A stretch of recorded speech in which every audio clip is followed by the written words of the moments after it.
Bonjour et bienvenue et merci à tous d'être là aujourd'hui avec nous pour ce webinaire sur la narration d'histoire et la gestion des infodémies et l'intersection de ces deux sujets. Je m'appelle Tina Purnett, je suis chef d'équipe de la gestion de l'information à l'OMS à Genève. Et aujourd'hui, nous collaborons avec nos collègues de The Story Collider pour vous proposer une conversation avec deux expertes de la narration et du monde de la désinformation, Myriam et Claire, qui ont promis de nous donner un aperçu intéressant et une discussion sur la façon dont la narration peut être utilisée dans la gestion de l'infodémie et pour comprendre comment nous pouvons améliorer les pratiques en matière de santé publique. Alors, il y a trois niveaux de narration et de récit que nous considérons ici aujourd'hui. Premièrement, les méta-récits qui se sont formés à partir de nos expériences et de notre compréhension de la pandémie de Covid-19. C'est-à-dire comment nous nous sommes racontés les histoires de personnes infectées dans nos cercles sociaux, comment nous avons cherché des informations sur la façon d'acheter ou de fabriquer des masques, et, lorsque les vaccins sont devenus disponibles, où les obtenir. Ces histoires sont devenues des histoires de résilience, de lutte contre les nouvelles vagues d'infection et d'adaptation à la vie quotidienne à l'ère du Covid-19. Deuxièmement, au sein de ces méta-récits, des thèmes plus spécifiques liés aux questions, aux préoccupations et aux informations erronées qui circulent. C'est pourquoi de nombreuses autorités sanitaires se sont efforcées de communiquer l'état des connaissances scientifiques sur un virus en constante évolution, de répondre aux questions et aux préoccupations et combattre la désinformation. Ces mesures ont dû être prises à une échelle sans précédent pour toute autre urgence ou pandémie. Enfin, troisièmement, au niveau individuel, ceux d'entre vous qui ont fait le travail quotidien de gestion de l'infodémie, qu'il s'agisse de répondre aux questions et aux préoccupations des patients dans les hôpitaux, de mettre à jour les sites web des autorités sanitaires et les canaux de médias sociaux, ou de développer des aides au travail ou des questions fréquentes pour répondre aux perceptions erronées courantes. Il peut être tentant de se concentrer sur ce qui est vrai et ce qui ne l'est pas. Le fait est que l'expérience de la pandémie est valable pour tous. Ce qui devient un défi, c'est lorsque des méta-récits qui affectent des sociétés et des pays entiers s'installent sans refléter les meilleures données scientifiques dont nous disposons. C'est là qu'intervient le véritable travail de gestion de l'infodémie. Par exemple, au début de l'année 2020, la plupart des pays se sont concentrés sur l'atténuation de la propagation du Covid-19 et la protection de la santé et du bien-être des personnes âgées, car elles sont particulièrement vulnérables au virus. Cependant, cela a involontairement contribué à une perception commune que les jeunes ne sont pas aussi à risque et que le Covid-19 ne touche que les personnes âgées. Avec le temps, nous avons appris à quel point cette croyance est erronée. Mais de nombreux fils de désinformation se sont construits sur ces récits, s'opposant au Conseil de santé publique qui ne correspondait pas à la vision du monde et à la perception du risque des jeunes. Dans le monde, les jeunes restent l'une des populations les plus sous-vaccinées par les vaccins Covid-19. Les jeunes sont plus familiers avec l'Internet que la génération de leurs parents et parfois que les personnes travaillant dans les autorités sanitaires. Pour lutter contre les infodémies dans cette tranche d'âge, il est essentiel de s'exprimer dans un langage et un format qui plaisent aux jeunes et qui sont efficaces dans différents coins de l'Internet. De nombreux jeunes ont associé le Covid-19 à une période de restriction, de diminution des opportunités sociales, éducatives et économiques, et de stagnation de la qualité de vie. Nous devons changer d'approche pour mieux leur parler de cette crise de santé publique en cours. C'est la seule façon d'établir et de rétablir la confiance avec les gens et d'entrer en contact avec les communautés et les individus qui ont le sentiment que nous n'avons pas parlé de leurs valeurs ou pas tenu les promesses que nous avons faites pour protéger tout le monde du pire de la pandémie de Covid-19. L'expérience du Covid-19 n'a pas été ressentie de la même manière par tous les groupes. Et grâce aux histoires, nous pouvons aider à reconnaître et à construire des ponts entre les parties intéressées et les communautés. La narration, en particulier la narration de personne à personne, de nos propres expériences ou de celles de nos proches, est un moyen puissant d'influencer les perceptions et les comportements individuels. La narration est une arme à double tranchant. Elle peut être utilisée pour diffuser des contenus nuisibles et émotionnellement manipulateurs, ou pour humaniser l'impact d'une pandémie qui tend à s'exprimer en grand nombre absolu. Dans ce webinaire, vous aurez l'occasion d'explorer tous les aspects de l'intersection entre la narration et l'infodémie et comment les histoires peuvent aider les professionnels de santé publique à améliorer leurs pratiques. Nous avons 2 personnes dans la conversation aujourd'hui. Dr Maryam Zeringalam. Maryam est productrice senior chez Story Collider, produisant et animant des émissions dans la région de Washington DC depuis 2017. Elle est biologiste moléculaire de formation, mais elle a troqué ses pipettes pour le monde de la communication, de la politique et la défense des sciences. Elle a obtenu son doctorat de l'université Rockefeller en 2017 et ses écrits ont été publiés dans Nature, Scientific American et le Washington Post. Maryam prendra la parole en premier, suivie par Dr Claire Wardle, qui est professeure à l'école de santé publique de l'université Brown et cofondatrice et collaboratrice du laboratoire Information Futures. Auparavant, elle a été directrice exécutive et cofondatrice de First Draft, une organisation à but non lucratif qui s'efforce de trouver des solutions aux défis liés à la confiance et à la vérité à l'ère numérique. Claire est une experte mondiale de la désinformation et de la gestion des dommages, ayant travaillé sur une variété de questions sociales sur plusieurs continents. Alors bienvenue à toutes les deux et Maryam, je vous invite à prendre la parole. Merci beaucoup de me recevoir ici. C'est un grand honneur de faire partie de ce grand panel. Alors, bonjour ou bonsoir, selon l'endroit où vous vous trouvez dans le monde. Je suis très heureuse d'avoir l'occasion de vous expliquer ce que nous faisons à The Story Collider, pourquoi nous le faisons et comment vous pouvez vous joindre à nos efforts. Alors, d'abord, qui sommes-nous ? Pour ceux d'entre vous qui ne nous connaissent pas, The Story Collider présente au monde des histoires réelles et personnelles sur la science, grâce à des programmes en direct que nous organisons partout, en personne et maintenant en ligne, y compris à Washington DC où cette photo a été prise et où je me trouve actuellement. Nous invitons des personnes de tout horizon à monter sur scène et à partager leur expérience de l'influence de la science sur leur vie personnelle. Et cela vient du fait de votre reconnaissance du fait que la science est partout autour de nous et qu'elle entre et sort de nos vies de manière attendue et inattendue. La science appartient à chacun d'entre nous, que nous soyons scientifiques ou que nous n'ayons pas eu de cours de sciences depuis l'école primaire. Nous enregistrons les histoires des programmes en direct et partageons 2 d'entre elles chaque vendredi via des podcasts que vous pouvez écouter quand vous voulez, de n'importe où dans le monde. Nous organisons également des ateliers pour les scientifiques afin de leur apprendre à utiliser les outils de narration pour communiquer leur travail plus efficacement. Et nous allons collaborer, et nous sommes très enthousiastes à ce sujet, avec l'OMS sur une série d'ateliers qui, je l'espère, vous inciteront à vous inscrire.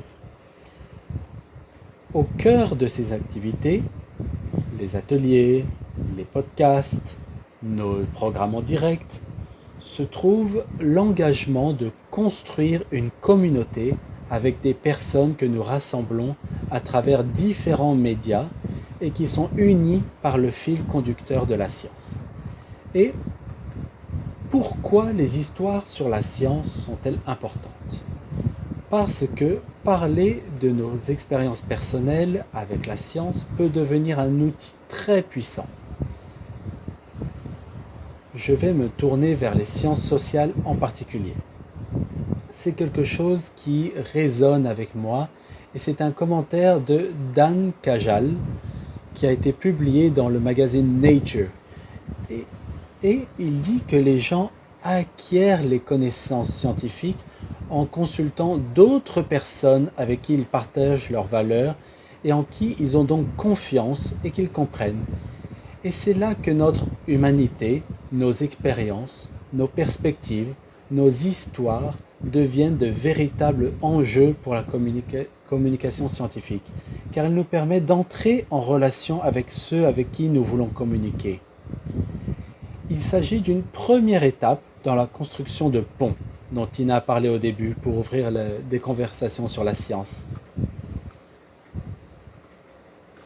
Quoi qu'il en soit, dans la culture dominante de la communication académique, ou du moins dans ce que j'ai vécu personnellement, elle est basée sur le modèle déficitaire de la communication scientifique.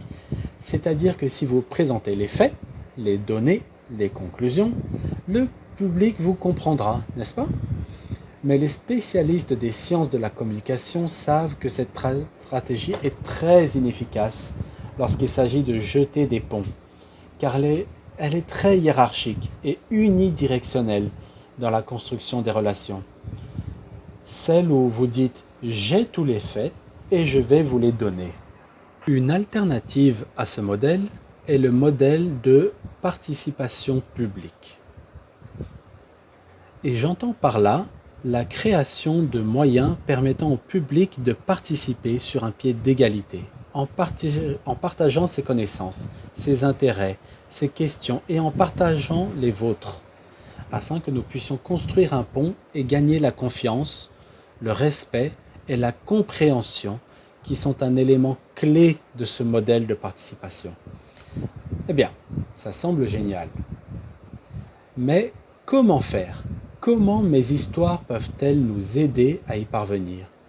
Et là, je vais m'appuyer sur les travaux des psychologues Susan Fiske et Sidney Dupree, qui étudient la perception et la formation des stéréotypes, et qui proposent que pour être un expert efficace, il faut avoir deux qualités, la compétence et la cordialité. Ainsi, lorsque vous réfléchissez à la compétence, posez-vous la question suivante. Votre public vous perçoit-il comme compétent et capable? Pour la cordialité, votre public vous perçoit-il comme quelqu'un qui se soucie de ses intérêts et partage ses valeurs? Quelqu'un de vrai, d'authentique? Alors, ils ont demandé aux participants à l'enquête de classer différentes professions en fonction des compétences et de la cordialité qu'ils y perçoivent. Et ils leur ont demandé ce qu'ils pensaient de celle-ci. Il s'agit d'un schéma très simple qui résume ce qu'ils ont trouvé. Sur un axe, nous avons la compétence et sur l'autre, la cordialité. Ceux qui sont perçus comme très compétents, très cordiaux, sont regardés avec admiration. Ceux qui sont perçus comme cordiaux mais pas très compétents sont regardés avec pitié. Ceux qui sont perçus comme moins cordiaux, moins compétents, sont considérés avec dégoût. Et ceux qui sont perçus comme très compétents, mais pas très cordiaux, sont regardés avec envie. C'est là que nous avons des ingénieurs et des scientifiques. Vous pouvez vous dire, ce n'est pas si mal d'être l'objet d'envie. Mais je pense qu'il est important de considérer qu'il s'agit d'une émotion mixte qui comprend non seulement de l'estime, mais aussi du ressentiment. Et que ce n'est pas le genre de réponse que nous voulons avoir lorsque nous communiquons sur notre travail. Un moyen très efficace d'être plus cordial et d'entrer dans la zone d'admiration est de communiquer au public notre humanité, nos valeurs, nos expériences vécues à travers nos histoires. J'ai déjà mentionné le mot « histoire » à plusieurs reprises. Mais qu'entendons-nous exactement par histoire? Du point de vue de The Story Collider, nous pourrions avoir plusieurs définitions, n'est-ce pas? Mais pour faire simple, The Story Collider considère qu'une histoire a un début, un milieu et une fin. Et au milieu, quelque chose de crucial change. Le changement peut varier, mais fondamentalement, il s'agit d'un moment de perspective, de clarté ou de découverte. Ici, nous pourrions considérer les scientifiques comme les personnages de l'histoire. La découverte serait l'intrigue centrale, et la science serait alors l'évolution de notre compréhension du monde qui nous entoure. Les histoires sont donc une excellente formule pour parler du contenu de la science et guider le public à travers le processus de découverte et ce que cela signifie pour nous. Et qu'est-ce que cela peut signifier pour ces personnes qui sont partie prenante dans ce processus? Les histoires sont ancrées en nous. Nous les prenons d'une manière qui n'est peut-être pas celle dont nous absorbons les faits bruts. Les histoires fournissent le contexte dans lequel se produit la découverte, qui ne se fait pas dans le vide, et nous donnent des personnages auxquels nous pouvons nous identifier. Les histoires que nous nous racontons et que nous racontons aux autres sont la manière dont nous donnons un sens au monde et dont nous avons tissé des liens tout au long de l'histoire de notre existence en tant qu'être humain. Les histoires ont également ce pouvoir immersif et puissant que le modèle de communication déficitaire ne possède pas. Et ce pouvoir nous aide à attirer le public vers nous et à lui montrer ce que nous avons vécu, ce que nous recherchons. Et vous vous êtes tous retrouvés captivés par un film, une série télévisée, où vous quittez votre réalité pour habiter le monde qui vous est présenté, le récit qui vous est présenté. C'est ce que nous appelons le transport narratif, qui est possible grâce à des images vivantes, en captant l'attention du public et en faisant appel à ses émotions, ce que l'on nous dit généralement que nous devons ignorer dans notre travail. Quelque chose de très intéressant se produit lorsque nous transportons notre public. Ces deux études proviennent d'un couple de chercheurs de l'université de Tokyo qui ont découvert que lorsque le public est attentif, transporté dans un récit en regardant un film, en écoutant une histoire ou toute autre forme de récit, ses yeux commencent à cligner un peu plus vite. Ce qui est intéressant lorsque les histoires sont bien recotées, lorsqu'elles sont plus intéressantes et peuvent être comprises, alors les histoires peuvent être plus crédibles et plus persuasives. Et c'est très important à considérer pour être plus persuasif, car les histoires peuvent être une arme à double tranchant, comme Tina l'a dit au début. Ainsi, lorsque nous les utilisons, nous devons le faire avec une responsabilité éthique et sociale, car nous utilisons le mode de communication le plus persuasif. Utilisons-nous les histoires pour aider les gens à mieux comprendre les choses, ou essayons-nous de les convaincre de quelque chose? Pourquoi exactement utilisons-nous les histoires?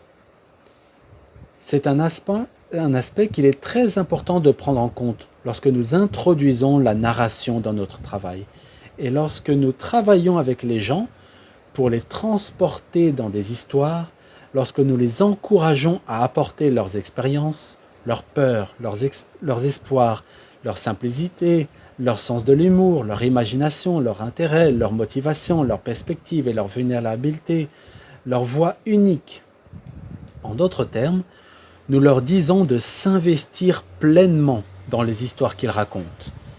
C'est ce qui nous relie à notre public. Ça apporte de la chaleur et un sentiment de confiance parce que nous sommes authentiques et vulnérables. Alors, comment faire entrer tout notre être dans l'histoire? C'est important. Cela semble un peu mielleux, mais cela aide le public à se reconnaître dans ce que nous essayons de faire en tant que communauté scientifique. Qu'il voit notre passion, nos intérêts, les motivations derrière notre travail. Et c'est une étape critique pour aider le public à se sentir à sa place dans ce voyage, dans ce dialogue sur la science. C'est la clé pour construire des ponts et avoir ce mode de communication participatif. Et j'adore faire connaître cette expérience qui montre ce qui se passe quand on montre aux gens le côté humain des scientifiques. Ces dessins ont été réalisés par 3 élèves de 7e année avant qu'ils ne partent visiter le Fermilab aux États-Unis, qui est un laboratoire d'accélérateurs. Avant de partir, on leur a demandé de dessiner un scientifique tel qu'ils l'imaginaient. Et ils ont fait ces images très stéréotypées, de vieux hommes blancs faisant des expériences infâmes. C'est pour ça qu'on voit cette fumée verte sortir du tube. Puis, les étudiants sont allés au Fermilab et ils ont parlé aux scientifiques non seulement de leur travail, mais aussi de qui ils sont en dehors du travail, de ce qui les intéresse dans leur vie en dehors du laboratoire. Ils ont donc entendu toutes sortes d'aspects de la vie des scientifiques. Qui sont-ils? Qu'est-ce qui les motive? Et quand ils sont retournés dans leurs écoles, on leur a demandé de dessiner à nouveau les scientifiques. Et ils ont fait des images comme celle-ci, où ils ressemblent davantage aux personnes que je connais et qui travaillent dans le domaine de la science, qui sont comme les personnes que les étudiants rencontrent dans leur vie quotidienne. Ils commencent à considérer que la science et les scientifiques ne sont pas séparés d'eux, mais qu'ils font partie de la communauté. Et j'aime cette étude parce qu'elle va au cœur de la raison d'être des histoires, de l'importance d'y apporter tout notre être. Ces petites interventions peuvent faire la différence en remettant en question l'idée de qui fait la science, qui possède la science et qui a l'autorité pour avoir des conversations sur la science. Et ce sentiment d'appartenance rend nos publics plus disposés à partager avec nous et à nous écouter. Il est essentiel que notre travail de communication scientifique soit plus efficace, car nous devons offrir des occasions d'entendre les réactions. Nous devons également intégrer cet aspect dans nos recherches et dans la façon dont nous envoyons des messages à ce sujet, car c'est ainsi que nous pouvons communiquer les questions importantes. Donc, les histoires sont donc des outils que nous pouvons utiliser pour servir notre communauté en tant que collaborateurs dans son processus que nous partageons tous et dont nous faisons tous partie. Je vais donc m'arrêter là et passer le micro à Tina. Merci Myriam, tu nous donnes beaucoup à penser. Et d'ailleurs, les agents de santé sont régulièrement désignés comme la source d'information sanitaire la plus fiable dans leur communauté. Et je pense que des histoires qui pourraient servir à les humaniser aussi, et pas seulement les scientifiques, seraient importantes. Donc je te remercie pour ces excellents points que tu as soulevés. Après l'exposé de Claire, nous reviendrons à toi pour poser des questions. Alors Claire, si tu es prête, je vais te passer la parole pour tes remarques préliminaires sur l'autre angle d'approche, celui de la communication de désinformation sanitaire et la gestion de l'infodémie. Merci Tina.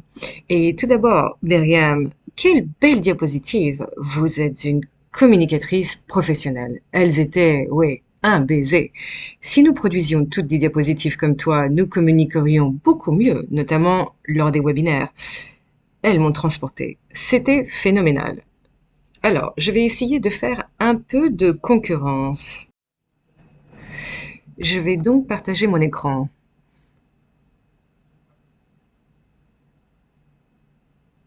Alors, je m'appelle Claire Wardle et je dirige actuellement l'information Futures Lab à l'Université Brown. Comme Tina l'a dit, nous travaillons beaucoup sur l'ensemble de l'écosystème de l'information, sur les façons dont il est vulnérable, sur les façons dont il est utilisé comme arme et sur les façons dont nous pouvons essayer de relever ces défis. Je vais donc vous parler un peu de certaines de nos expériences dans ce domaine, mais je vais commencer par ma propre histoire. À savoir qu'en 2014, je vivais à Genève et je travaillais pour le HCR. Comme beaucoup d'entre vous s'en souviennent probablement, c'était l'apogée du conflit syrien et je travaillais donc au département de la communication, où j'essayais de faire en sorte que les gens se préoccupent de la crise des réfugiés Et je me souviens précisément, alors que les chiffres augmentaient, avoir pensé: comment faire pour que les gens s'intéressent à cette question? 4 millions de Syriens. Voici le communiqué de presse qui a été publié. C'est ainsi que les institutions communiquaient. Mais les chiffres étaient trop importants pour que les gens les comprennent vraiment. Ainsi, dans notre équipe de communication, nous avons développé ce que nous avons appelé des pistes. Et nous voulions raconter les histoires individuelles des réfugiés parce que les gens ne pouvaient pas comprendre 4 millions, mais ils pouvaient comprendre certaines de ces histoires individuelles. Donc c'était un blog sommaire, mais comme celui du garçon qui a été enterré vivant et a survécu. Pardon. Parfois, je n'aimais pas certains de ces titres, mais je savais aussi que nous avions un travail à faire, qui était de raconter ces histoires personnelles et de faire participer les gens. J'ai donc dû apprendre certaines de ces techniques autour de l'émotion, des histoires individuelles et de l'expérience vécue. Le mariage WhatsApp, le siège souterrain, sauver des vies au bord de la rivière. Et il ne s'agissait pas de communication traditionnelle des Nations Unies. Mais nous devions trouver des moyens de raconter l'histoire de ces millions de réfugiés et de faire en sorte que les gens comprennent ce qui se passait. Depuis lors, et maintenant, au cours des 6 ou 7 dernières années, j'ai passé beaucoup de temps dans des espaces remplis de désinformation et de conspiration. Et la raison pour laquelle les théories de complot sont si puissantes est qu'il s'agit fondamentalement d'histoire, et d'histoire simple. La vie est complexe. Les gens ne veulent pas entendre parler de toutes les raisons compliquées qui font que leur vie a basculé, qu'ils connaissent l'instabilité économique et que leur communauté est en train de changer. Ils cherchent des explications simples. Et c'est exactement ce que font les théoriciens de la conspiration. Ils tissent ces récits simples, très puissants, qui sont attrayants, en particulier pour la peur des gens. Nous aimons toutes les deux une bonne étude, mais voici celle que j'aime vraiment, qui dit: les études récentes sur les théories du complot utilisent des questionnaires standardisés, négligeant ainsi leur qualité narrative en les réduisant à de simples déclarations. Les destinataires ne sont considérés que comme des consommateurs.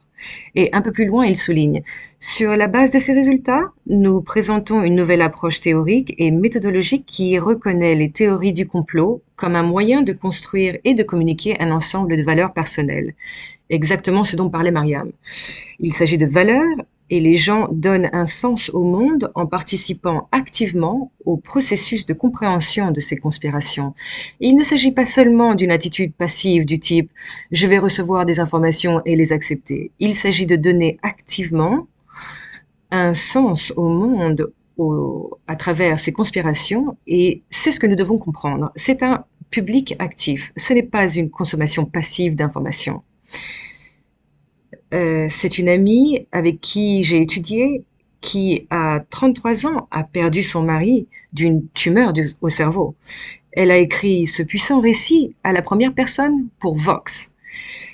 J'étais aussi intéressée par les théories du complot parce que j'avais besoin de comprendre pourquoi mon mari était mort. Ça n'avait pas de sens.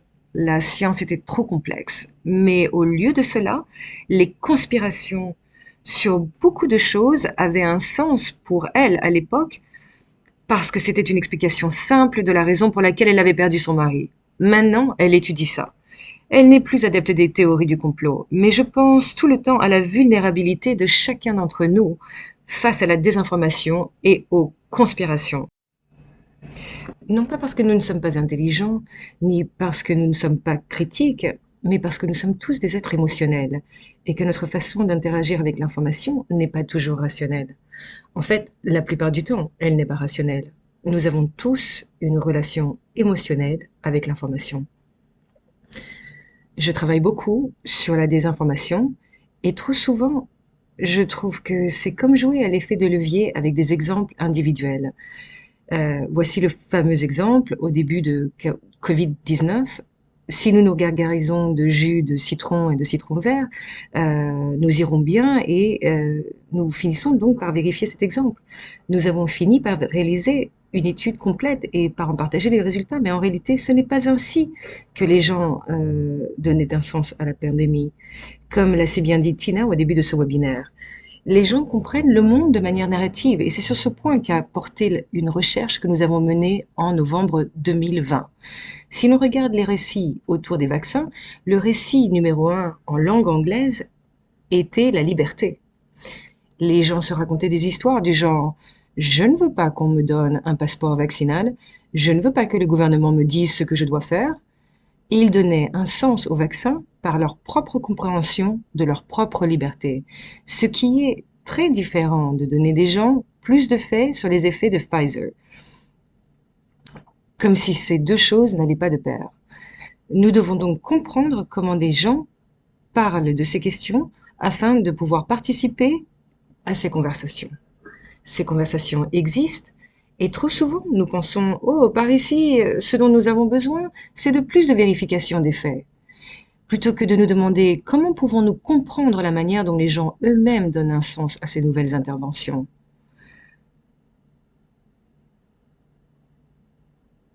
Mariam a fait un excellent travail en parlant de ces histoires à la première personne, plutôt que de simplement partager ces informations.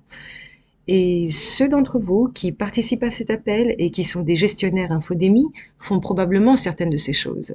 Ceci est une recherche sur Twitter de personnes parlant de leurs propres expériences.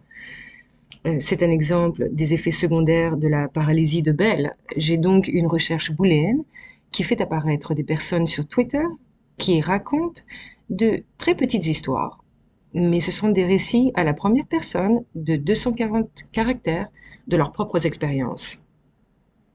En termes d'effets secondaires, nous devons comprendre la manière dont les gens racontent ces histoires à la première personne, car elles sont vraiment puissantes. De la même manière que les avis sur Amazon sont puissants lorsque j'essaie de choisir une tondeuse à gazon. En tant qu'êtres humains, nous sommes séduits par cette expérience à la première personne. Même si je ne regarde pas les données sur les tondeuses. J'ai entendu dire que Clive détestait cette tondeuse, donc je ne vais pas l'acheter. Ça n'a pas de sens, mais c'est ce qui nous attire. Ce sont des histoires racontées à la première personne. Et ce n'est pas une critique du ministère de la Santé du gouvernement australien, mais il s'agit d'un PDF de 69 pages sur la vaccination. Pas une histoire, pas un diagramme, pas une histoire, une image, juste du texte. Il n'y a pas de narration ici. Alors comment pouvons-nous réfléchir à la manière dont nous partageons l'information, même à ce niveau? Comment pouvons-nous intégrer des histoires dans nos techniques de communication? Parce que nous devons comprendre comment les individus racontent leurs petites histoires. Donc, un tweet de 280 caractères contre un PDF de 69 pages. Et j'ai passé beaucoup de temps à travailler avec des journalistes, et les journalistes sont des conteurs d'histoires. Ils écrivent des histoires. Ce sont littéralement des histoires. Nous pourrions dire articles, mais en réalité, les journalistes parlent d'histoires. L'une de mes journalistes préférées s'appelle Brandy Zadrozny. Elle écrit pour NBC News et elle a fait un travail magnifique pour parler de l'impact de la désinformation sur les communautés et les individus. Elle a écrit un article sur une femme qui avait rejoint des groupes de communication en ligne, principalement sur Facebook, sur l'accouchement libre. Vous savez, pas d'intervention à l'hôpital, etc., etc. Une histoire extraordinaire qui reste gravée dans ma mémoire. C'était en février 2020. J'y pense encore tout le temps, parce que c'était une belle histoire. L'expérience d'une personne que Brandy a réussi à rendre vivante par son écriture. Une autre excellente journaliste s'appelle Mariana Spring. Elle écrit ou travaille pour la BBC à Londres et elle est leur reporter sur la désinformation. Mais elle a décidé qu'au lieu de se concentrer sur les bots et les trolls, elle voulait raconter les histoires des personnes elles-mêmes qui ont été touchées par la désinformation. Et il s'agissait donc d'un fil Twitter qu'elle a écrit, mais au bas de la page, elle dit tout d'abord l'histoire déchirante d'une infirmière et elle entre dans les détails de la façon dont ce travailleur de la santé publique, cette infirmière, a été infectée.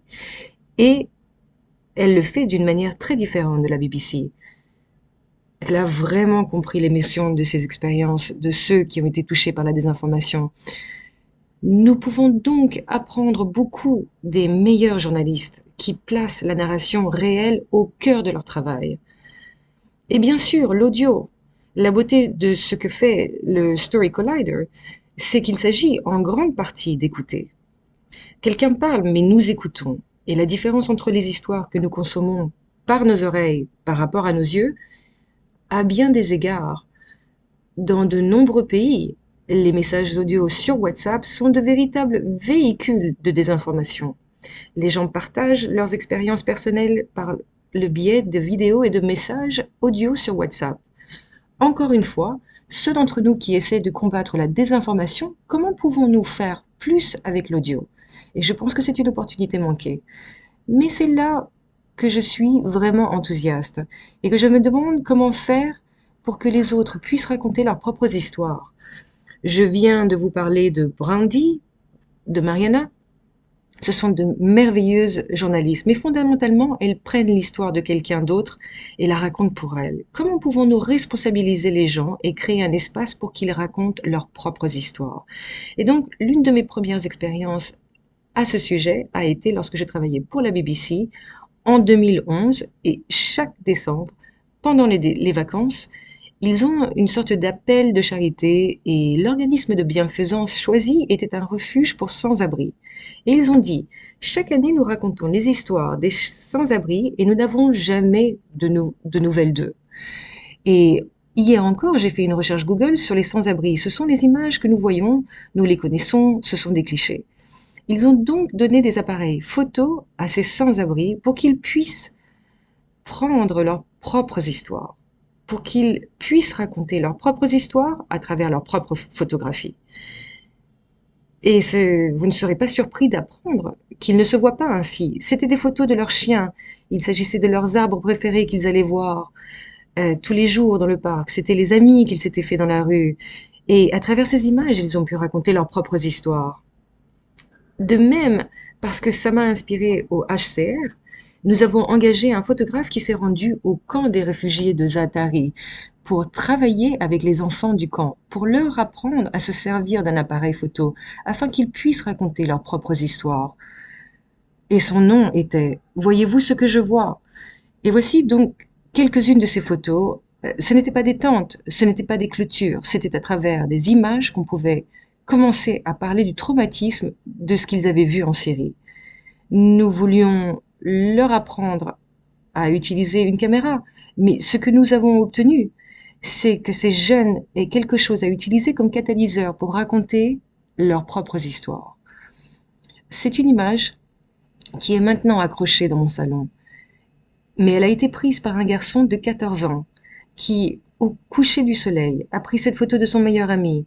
Et je me souviens encore de Mohamed. Il a maintenant 21 ans. Il est toujours dans le camp de réfugiés de Zaatari, mais la puissance de cette histoire qu'il m'a racontée, de son voyage au camp à travers cette photo, est restée pour moi pour toujours.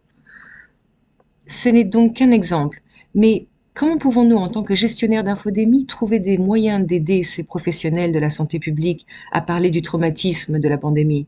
Comment pouvons-nous aider les personnes qui ont perdu des êtres chers au cours de cette pandémie à raconter des histoires?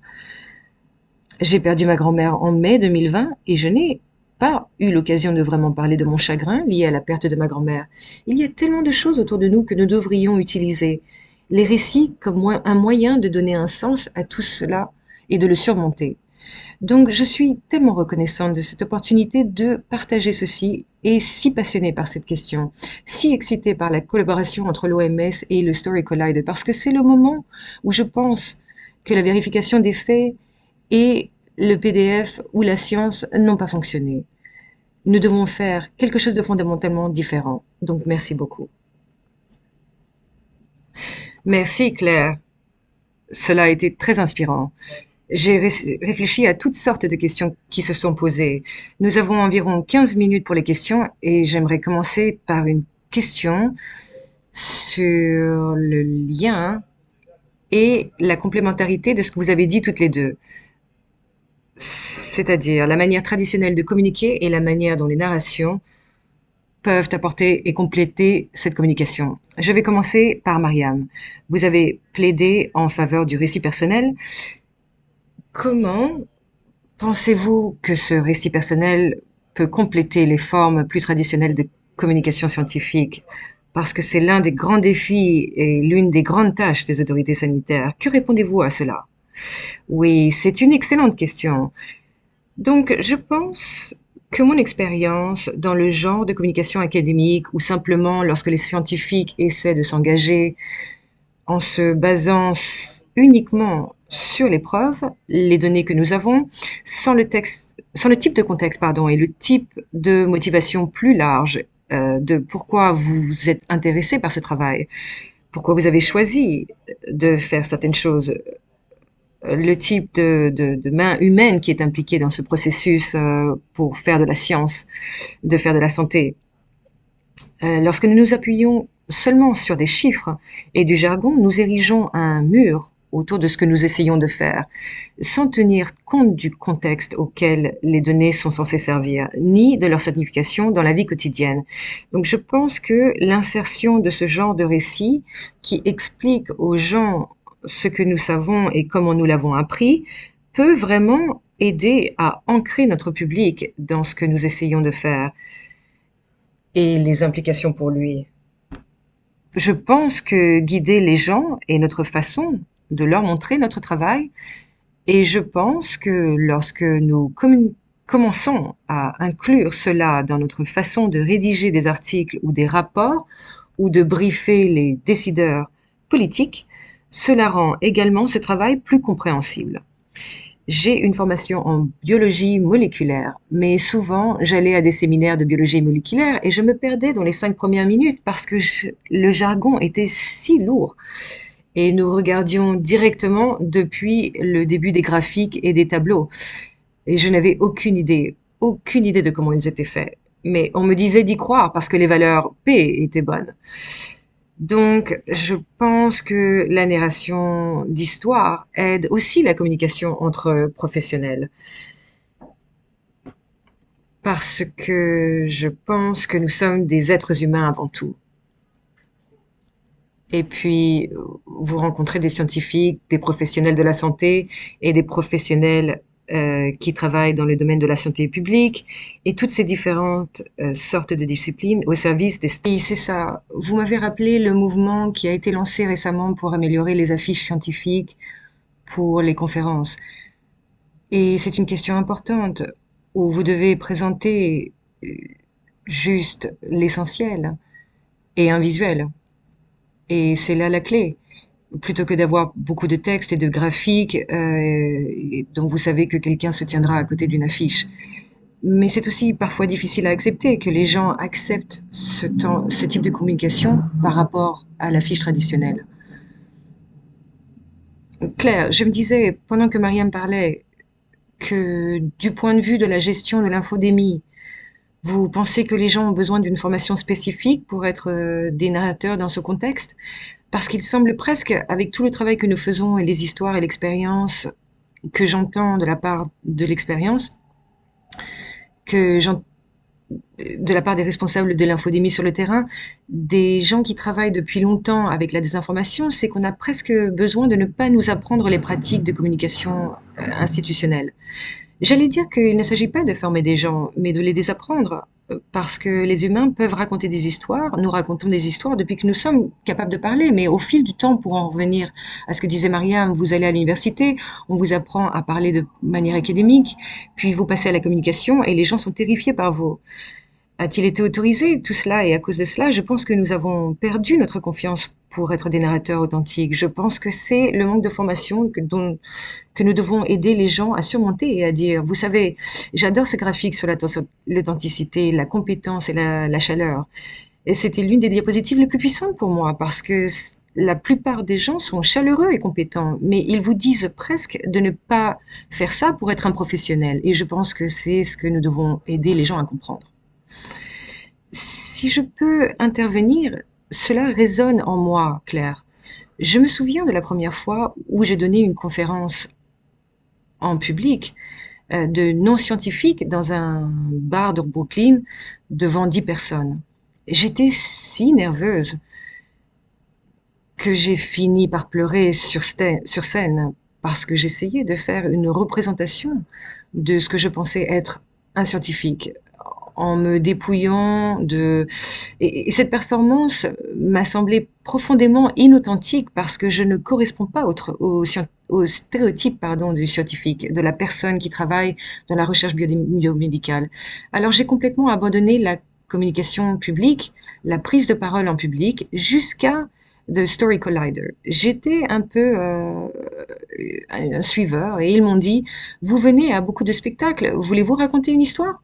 J'étais terrifiée, mais j'ai eu l'occasion de monter sur scène et de dire qui j'étais vraiment, au lieu de faire une représentation de qui je suis. Et j'ai pu parler de mes expériences que je connais à fond, de la façon dont j'ai vécu ma vie et les décisions que j'ai prises. Je sais comment faire cette présentation, je sais comment raconter cette histoire, et cela a vraiment tout changé pour moi. Et maintenant, je parle en public tout le temps. Mariam, si nous continuons avec cette idée, au cours de la pandémie, nous avons vu de nombreux exemples où les scientifiques et les travailleurs de la santé se sont mis au travail, se sont rendus disponibles pour parler aux journalistes ou se sont rendus disponibles sur les médias sociaux ou dans leur communauté pour répondre aux questions et apporter la science et les informations à leur communauté. Et cela, je pense que ça a beaucoup à voir avec ce que vous dites, l'authenticité et la confiance dans le messager sont importantes, ainsi que la confiance dans la personne qui communique. Nous pensons beaucoup au maintien, pas seulement à la construction, mais aussi au maintien de la confiance dans la science. Et je me demande si, dans votre expérience actuelle, en tant que scientifique individuel, quelqu'un qui a une formation scientifique, qui établit ses connexions lorsque vous parlez en public, comment vous donnez du sens à tout cela? En ce qui concerne le concept général de confiance dans la science et les contributions que les individus peuvent y apporter, la confiance dans la science et les scientifiques, les communicateurs scientifiques, etc. Oui, c'est une question importante et essentielle à laquelle je ne pense pas souvent. Je pense qu'il y a cette idée que pour être un communicateur scientifique, il faut être capable de communiquer sur tous les sujets et s'adresser à tous les publics. Ou qu'il doit y avoir un seul communicateur scientifique qui communique au nom de tous, et je rejette complètement cette notion de communication scientifique. Ce qui est très puissant, c'est que, en m'immergeant dans cette communauté de gestion infodémie, je constate qu'il s'agit d'une communauté, qu'il y a toute une série de personnes qui peuvent agir comme des ambassadeurs, qui ont une influence dans leur communauté d'une manière que je ne peux pas avoir dans ces mêmes communautés. Et il faut donc cultiver un réseau diversifié de personnes qui s'engagent à fournir des informations fiables, qui s'engagent à construire autant de ponts que possible en reconnaissant qu'il n'y a pas une seule personne qui peut tout faire. Il n'y a probablement même pas 10 personnes qui peuvent tout faire. Donc, savoir vers qui se tourner, que je ne suis peut-être pas la bonne personne pour ce public particulier, mais j'ai un ami ou je connais quelqu'un dans ma communauté qui peut mieux les atteindre parce qu'ils viennent d'une communauté commune, avec des valeurs communes et des expériences vécues communes qui résonnent beaucoup plus. Et puis peut-être que mes expériences peuvent le faire. Je pense que c'est certainement une partie, et l'autre est de reconnaître qu'avec une communication, nous ne pouvons probablement pas changer l'esprit de quelqu'un ou le faire bouger après une conversation de 10 minutes. Et c'est pourquoi je pense que les histoires sont vraiment puissantes, parce qu'elles donnent aux gens une sorte d'entrée ou de permission pour partager leurs propres histoires avec nous. Et lorsque nous créons cette relation, les gens continuent à avancer. Puis-je avoir une autre conversation avec vous? Ou je viens de lire cet article. Qu'en pensez-vous? Comme si nous nous contentions de présenter une conférence et de dire à la fin, pouvez-vous me contacter ici? Les gens pourraient ne pas vous contacter. Donc, ces approches d'engagement plus informelles, je pense qu'elles sont vraiment, ou plutôt les gens des médias sociaux savent comment les atteindre. Et par le biais de la messagerie directe pour faire un suivi et obtenir plus d'informations, Donc je vais m'arrêter là. Non, vous soulevez un bon point. Lorsque mon équipe procède à l'analyse des récits pour les rapports hebdomadaires d'information et de recommandations, nous examinons en fait comment les récits ont changé, comment les gens ont donné un sens aux choses, comment les éléments particuliers ont changé, car il ne s'agit pas d'une analyse ponctuelle et discrète que vous pouvez faire pour décrire une expérience de ce dont les gens parlent.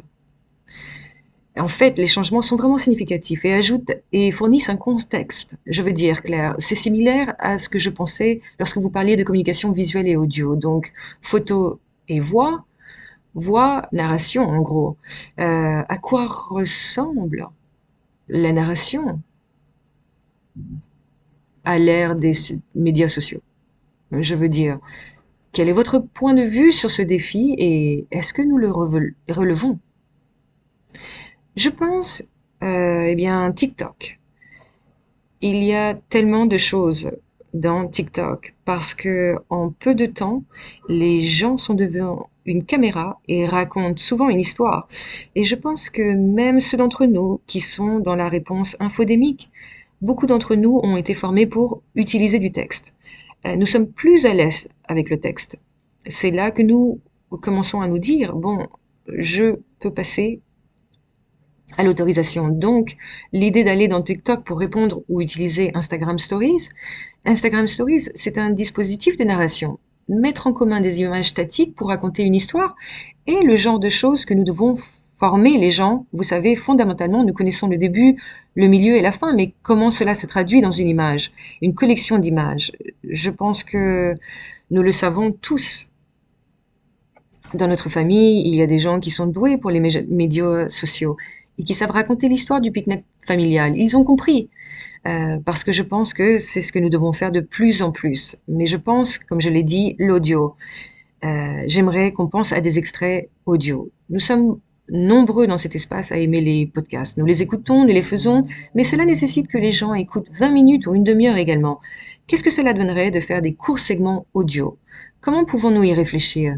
Donc, je pense que ceux d'entre nous qui sont en mode réponse, je ne pense pas que nous soyons aussi bons à cela que les gens de l'autre côté. Disons simplement que une chose que je voulais dire à votre propos, Mariam, c'est que j'étudie l'écosystème de la désinformation et qu'il est participatif. Ils ont tapé dans le mille avec ça. Ils sont connectés. Ils sont en réseau. Ce n'est pas hiérarchique. Tout le monde se sent écouté, tout le monde a le sentiment d'avoir un rôle à jouer. L'environnement de désinformation est participatif. Notre environnement informationnel est descendant, linéaire et passif. Comme si c'était nous qui étions en retard sur la courbe. Cela ne veut pas dire que nous devons modeler toutes les tactiques de l'autre côté, mais les façons dont elles sont connectées et donnent aux gens le sentiment d'agir parce qu'ils se sentent entendus, c'est ce que nous devons faire beaucoup plus. Je suis d'accord, Claire. Vous savez, l'un des exemples les plus puissants de la gestion de l'infodémie a été les travailleurs de la santé natifs du numérique qui, pendant la pandémie, se sont organisés en ligne pour parler aux patients et répondre aux questions sur tout ce qui concerne la santé, y compris les vaccins dans la réponse du Covid-19. Et c'est quelque chose qui est vraiment une ressource et une compétence inexploitée. La jeune, la, la jeune génération de travailleurs de la santé, les professionnels de la santé publique qui ont grandi en comprenant le langage de l'Internet, comprendre comment atteindre numériquement l'authenticité dans la communication. Et nous devons être bien meilleurs. C'est mon opinion personnelle. Nous devons être bien meilleurs dans la santé publique pour être à l'aise avec les foules. Déconstruire le pouvoir des relations interpersonnelles qui n'a pas grand-chose à voir avec la hiérarchie. Les réseaux doivent être beaucoup plus lâches et il doit y en avoir davantage. Nous devons compter beaucoup plus sur l'agence de chaque personne individuelle. Oui, je suis désolée d'avoir dû fulminer un peu, mais c'est très inspirant.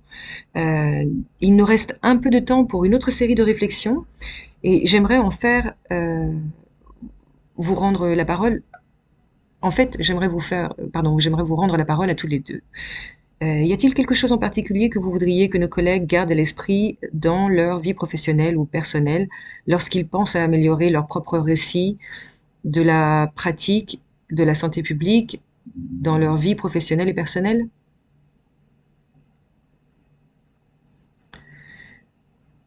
Mariam, y a-t-il un dernier mot que vous aimeriez dire?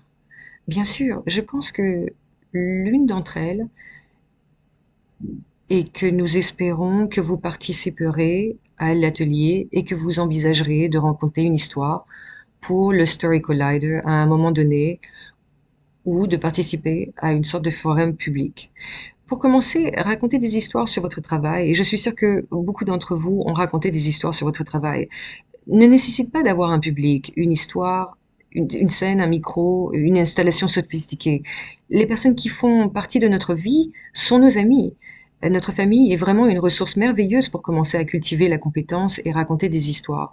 Et je pense que j'ai beaucoup réfléchi ces dernières minutes à ce que Claire a dit à propos de donner la permission aux gens d'apporter cette sorte d'échelle humaine à la narration lorsque nous portons nos chapeaux professionnels ou nos robes de chambre ou autres.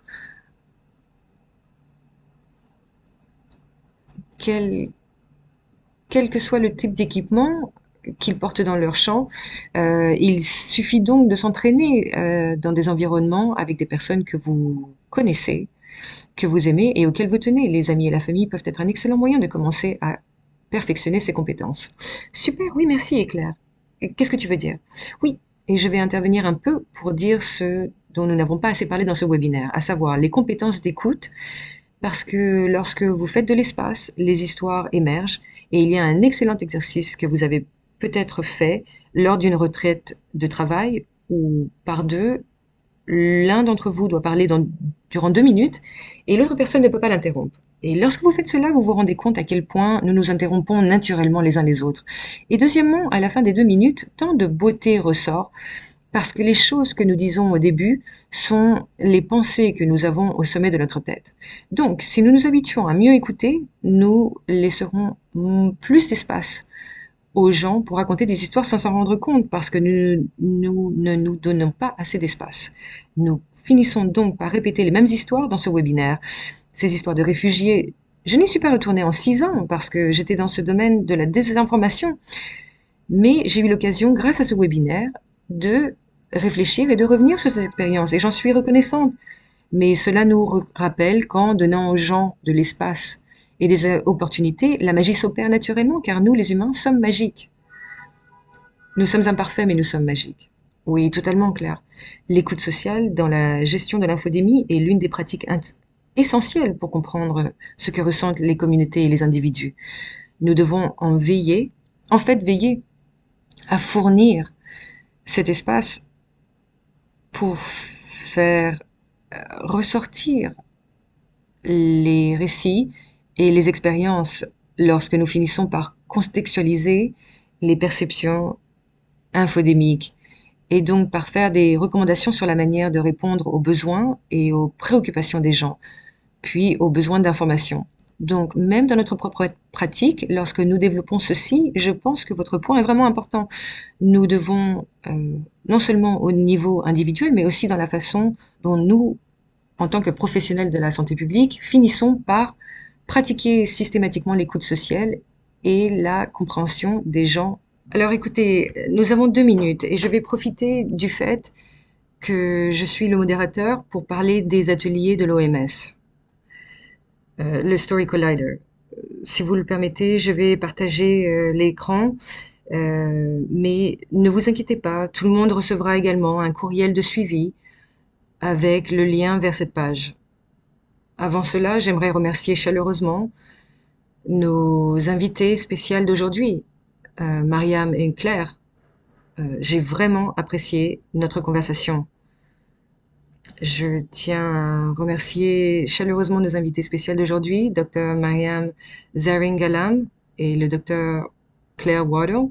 J'espère que vous avez trouvé leurs interventions aussi inspirantes que moi. Merci à l'équipe de production de Story Collider et Brian Yo de mon équipe qui ont travaillé sans relâche pour préparer ce webinaire. Si vous avez apprécié ce webinaire, nous avons quelque chose de spécial pour vous. Nous avons une nouvelle occasion d'approfondir le sujet de la narration pour le manager infodémique dans une série d'ateliers spéciaux avec Story Collider. Nous proposons des formations pour 3 groupes de personnes par langue en anglais, français et espagnol en août et en septembre. Nous vous invitons à poser votre candidature pour participer à un atelier de 6 heures en petit groupe où vous travaillerez avec un mentor et d'autres participants pour développer votre histoire sur l'infodémie Covid-19 et son impact sur votre vie personnelle et professionnelle. Votre histoire sera présentée dans le cadre d'un projet de narration communautaire de la communauté des gestionnaires d'infodémie de l'OMS. Nous vous enverrons un lien vers l'application après ce webinaire. Nous sommes impatients d'examiner vos candidatures. Nous vous remercions de votre contribution à l'événement d'aujourd'hui et nous vous souhaitons une bonne matinée, une bonne après-midi ou une bonne soirée.